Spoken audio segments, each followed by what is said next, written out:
Welcome to another Monday Music Minute. I'm your host, Eric Hill with St. Lucie County's Communications Division. We have a special guest with us this week, Stefan Rogemoser with the St. Lucie County Communications Division.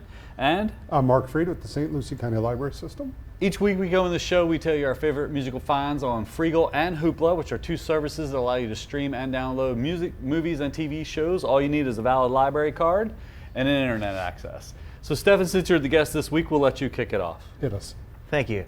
So Harry Nilsson's one of those artists that people either know right away or they don't. His biggest hits are high water marks for late 60s and early 70s music.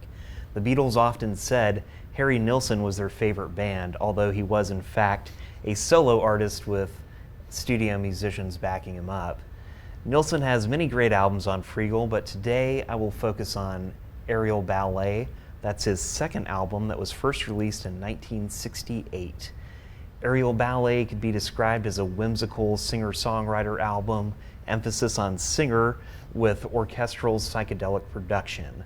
The artwork and title evoke a long-gone era of daredevils on biplanes, but this is timeless music that ranges in themes from childlike enthusiasm all the way to saying goodbye to yourself and also contemplating an office desk as a metaphor for God.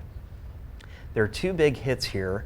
Everybody's Talking at Me, which was written by Fred Neil and featured in the Midnight Cowboy movie, and One is the Loneliest Number, which was written by Nilsson, but was a much bigger hit for the band Three Dog Night. But to me personally, it makes a lot more sense to have this song performed by one guy sitting at a piano. Instead of three dogs. Right. In the middle of the night. Nilsson's vocal range is an insane 3.5 octaves, so he can really wail some high notes on these songs, but he also does this hush whisper and does some lullabies like Little Cowboy, which is a song that could fit into an old Disney movie.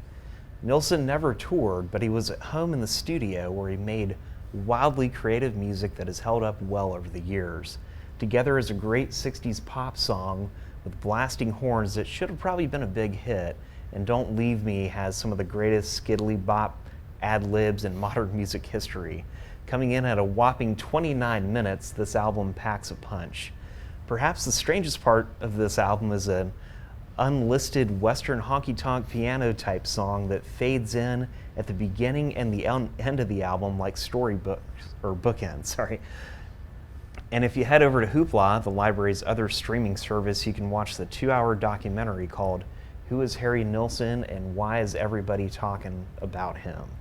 I would highly recommend watching this at least once. Amy Mann did a great cover of One, too, for that Paul Thomas Anderson movie that Ruben and I couldn't think of the name of the other day. Magnolia, that's what it was. Okay. Yeah, sorry. Thanks, Ruben. Even though COVID-19 temporarily killed live concerts, many artists found a way to connect with fans via live streaming. One of those artists was Raul Malo, the singer from the Tex-Mex country band the Mavericks. Recorded and live streamed from his home starting in March of 2020, Malo took 30 of these songs and released the mixtape Quarantunes Volume 1, featuring covers and Mavericks originals, as well as solo tracks, or sometimes he partnered with members of the Mavericks and even bands like Band of Heathens. Now, if you're not familiar with Malo or the Mavericks, this is a great introduction. Originals like Waiting for the World to End play well as a Mexicali swing song fitting for a global pandemic. Now, some of my favorite covers include Springsteen's Jersey Girl, George Harrison's My Sweet Lord, and Sam Cooke's A Change Is Gonna Come. Now, for a more concise covers album, check out his version of the Nashville Acoustic Sessions from 2008 with excellent covers of Linda Ronstadt's Blue Bayou and Graham Parsons' Hot Burrito No. 1. Mark, what do you got this week? L7 was formed in 1985 by Donita Sparks and Susie Gardner. Sparks and Gardner had been performing in metal and punk venues with a revolving cast of musicians until they solidified their lineup with the addition of Jennifer Finch and Dee Plakis. The band tends to get lumped in with the late 80s, early 90s Seattle grunge sound and Riot Grrrl movement. However, the band started in 1985 and you can hear more of a Ramones, Motorhead vibe in their music. If anything, they were one of the influencers of the era. Their music is full of attitude, rhythm, and crunchy guitars combined with powerful vocals. The band took their name from the 50s slang term for being square. L7 had two releases between 1990 and 91.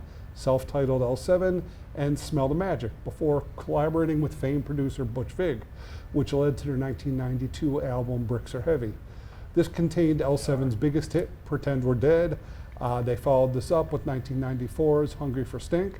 The band released 3 more albums before going on hiatus in 2000 and reunited in 2014 with a new album coming out later in 2019.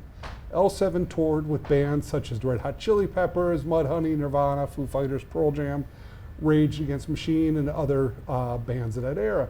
They also made appearances in John Waters' cult classic, Serial Mom, had songs in the movie Natural Born Killers and Point of No Return, and Tank Girl.